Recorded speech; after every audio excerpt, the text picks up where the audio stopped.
Cultivation Architectures, Episode 9, Chemical Expression, the Hidden Language of Plants. If morphology describes the physical structure of a plant, then chemical expression describes its invisible biology.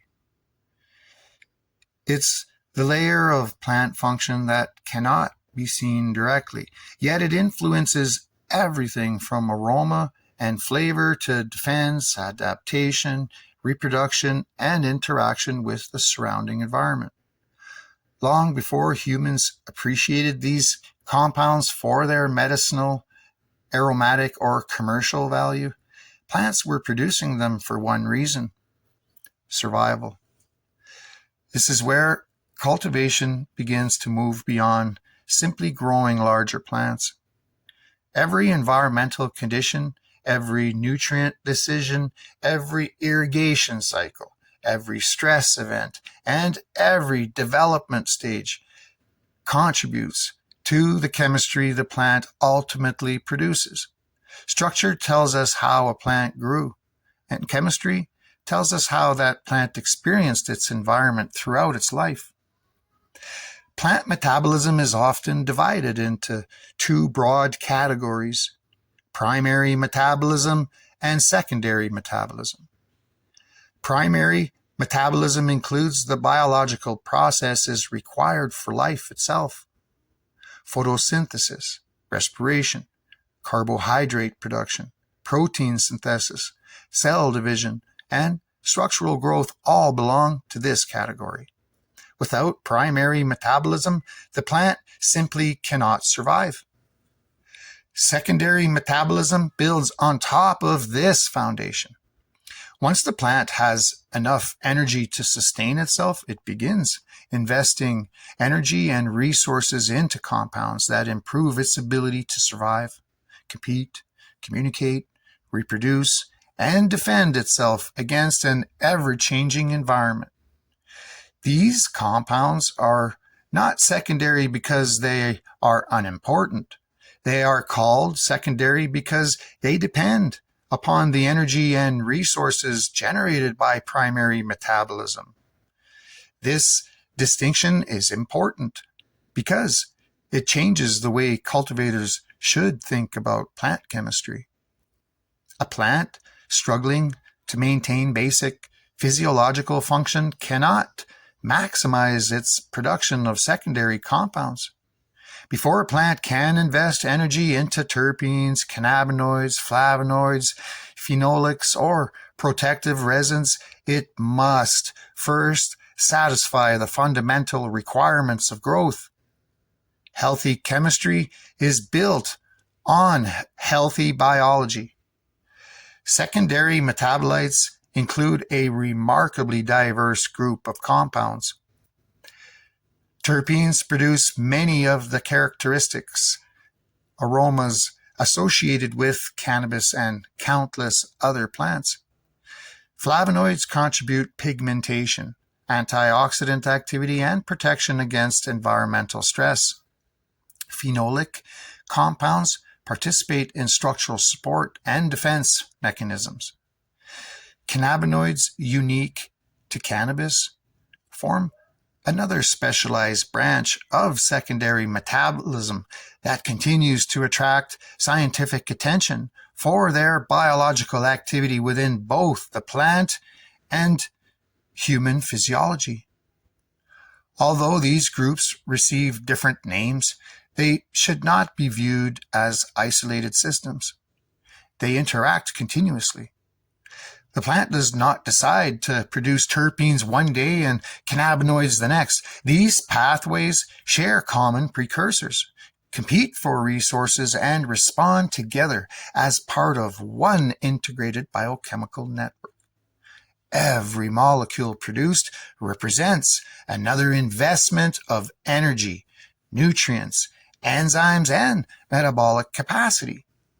This brings us to one of the most misunderstood aspects of cannabis cultivation. Many of us growers think of terpenes simply as aroma and flavor molecules, but in reality, aroma is often just a side effect of why the plant produces them. Terpenes evolved long before humans cultivated cannabis. They function as chemical tools that allow plants to interact with their environment. Some repel herbivorous insects, others discourage fungal pathogens. Some attract beneficial insects that prey upon pests. Others influence microbial populations surrounding the root zone. Certain volatile compounds even allow neighboring plants to detect danger before direct damage occurs, preparing their own defense system before an insect ever reaches them. Plants cannot run away from danger. Instead, they evolved chemistry. That chemistry we appreciate today originally developed as an adaptive survival strategy. This broader perspective changes how terpene production should be viewed. Terpenes are not luxury compounds added after growth is complete. They are an extension of the plant's environmental response system.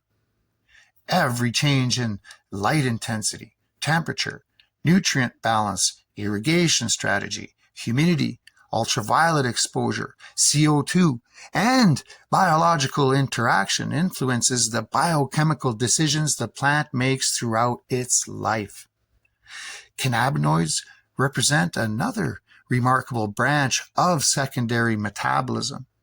While they are often discussed primarily because of their effects on humans, their biological role inside the plant appears to be much broader. Current research suggests cannabinoids may contribute to protection against ultraviolet radiation, oxidative stress, herbivory, and environmental damage, while also participating in maintaining reproductive tissues during flowering. Like terpenes, cannabinoids are not produced in isolation. They exist as part of an integrated chemical defense strategy shaped by millions of years of evolution, so we're told. Another structure often overlooked in cultivation discussions is the trichome itself. Trichomes are far more than sticky resin glands. They are specialized biological factories. Cannabis produces several types of glandular structures, including bulbous trichomes, capitate, sessile trichomes, and the larger capitate stalked trichomes that dominate mature female flowers.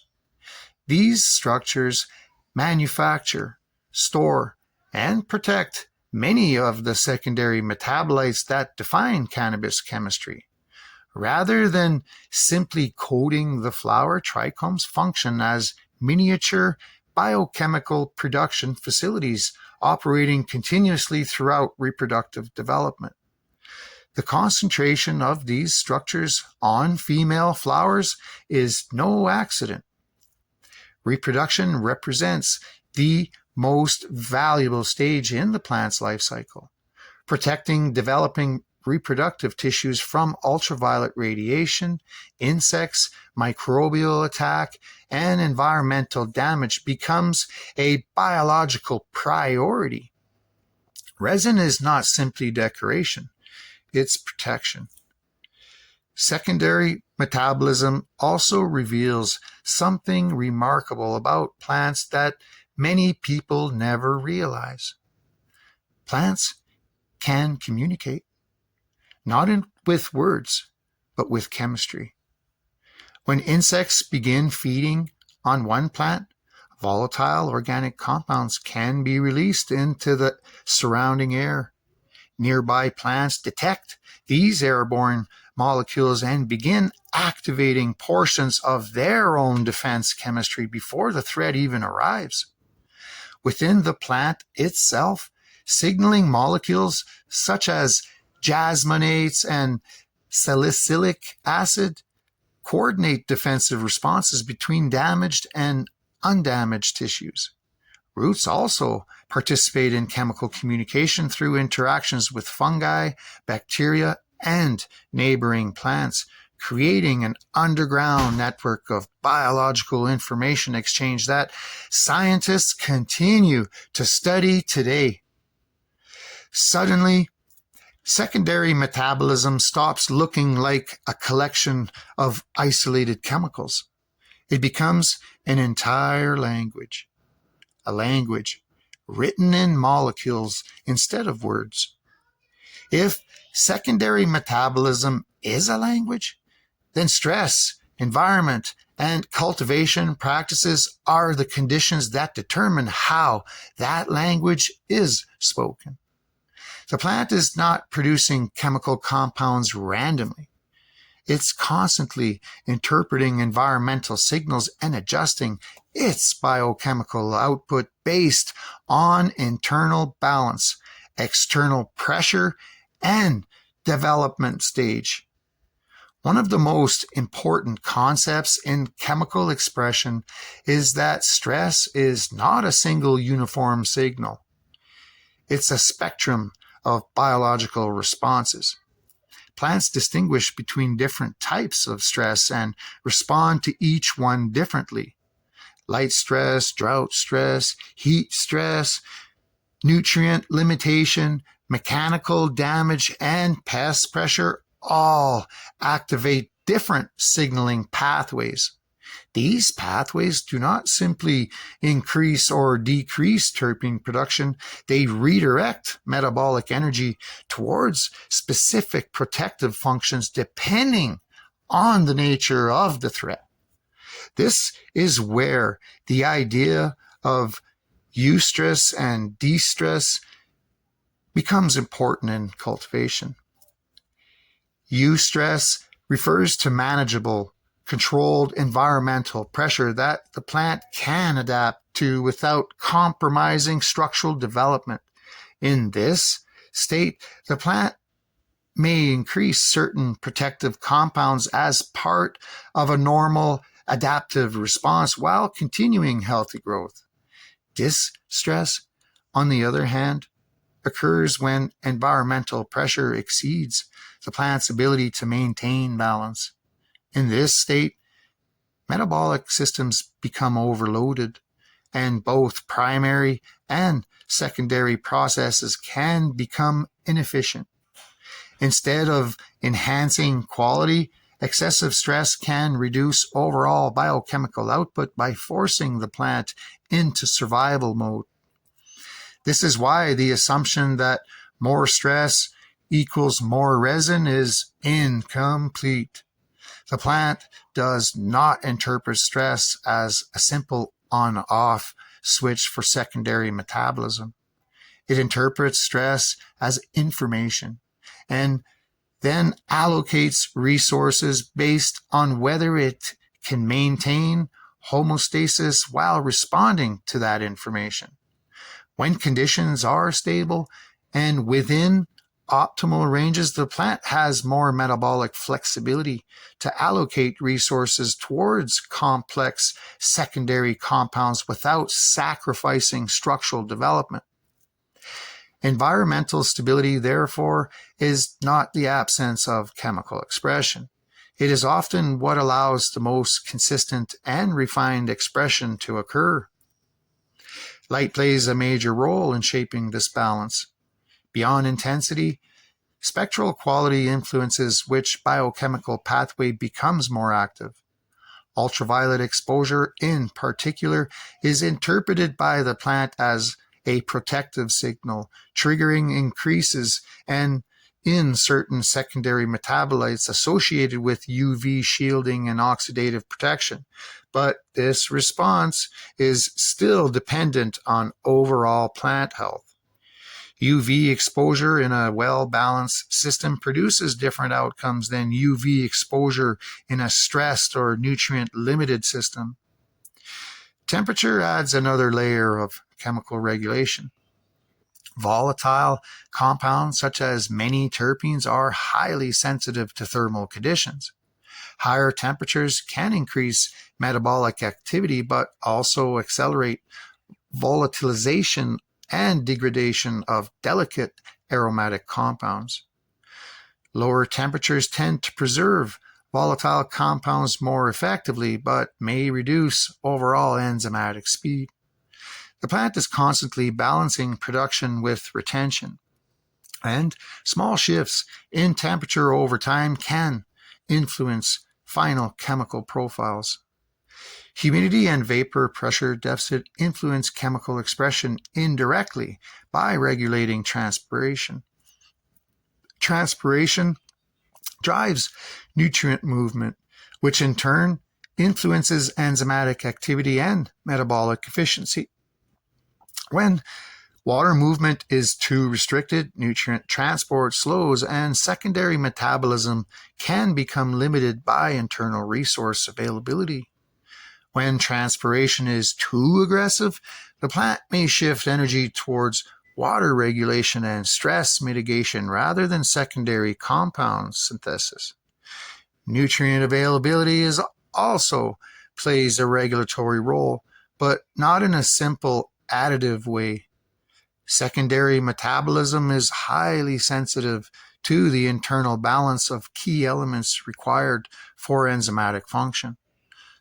Like sulfur, for example, is critical in the formation of certain volatile sulfur compounds and is also involved in amino acid pathways that indirectly influence aromatic expression.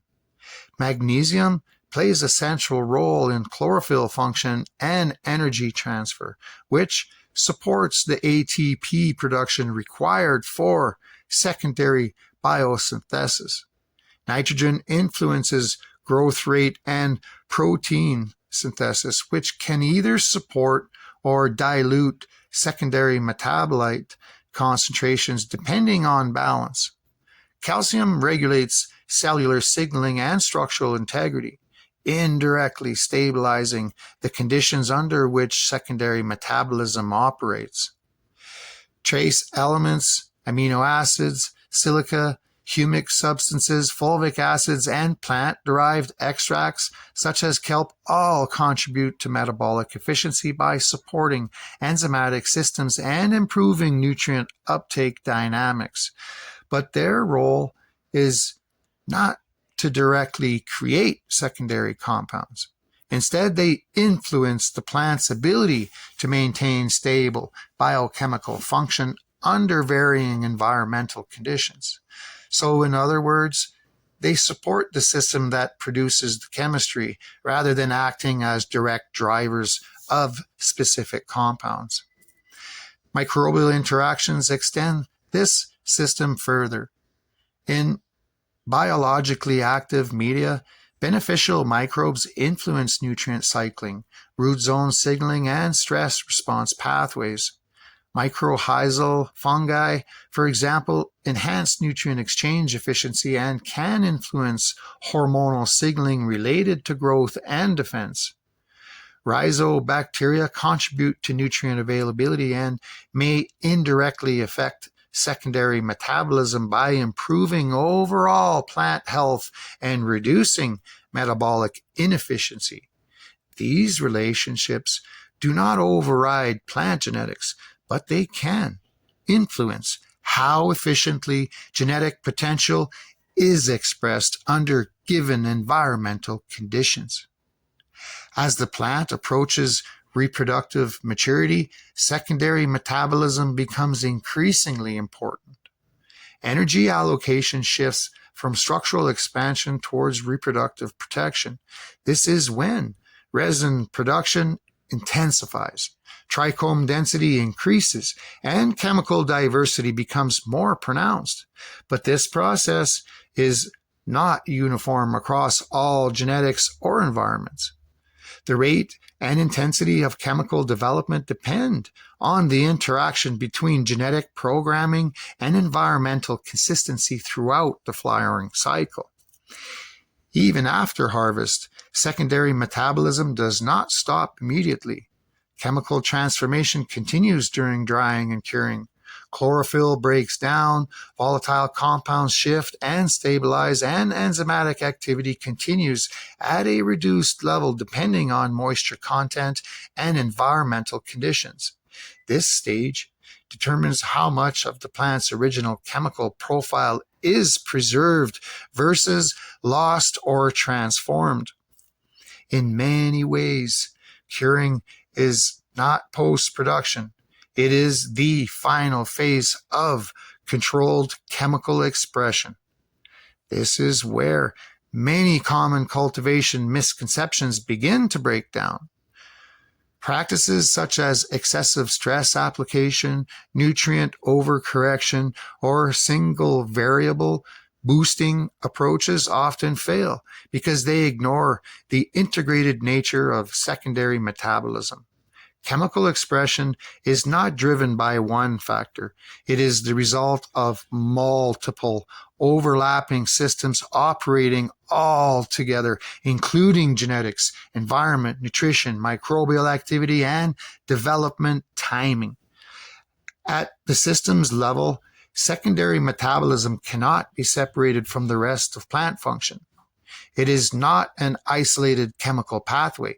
It is a reflection of the plant's overall interaction with its environment. Every terpene, every cannabinoid, every flavonoid, and every aromatic compound represents a biochemical decision made under specific environmental and physiological conditions.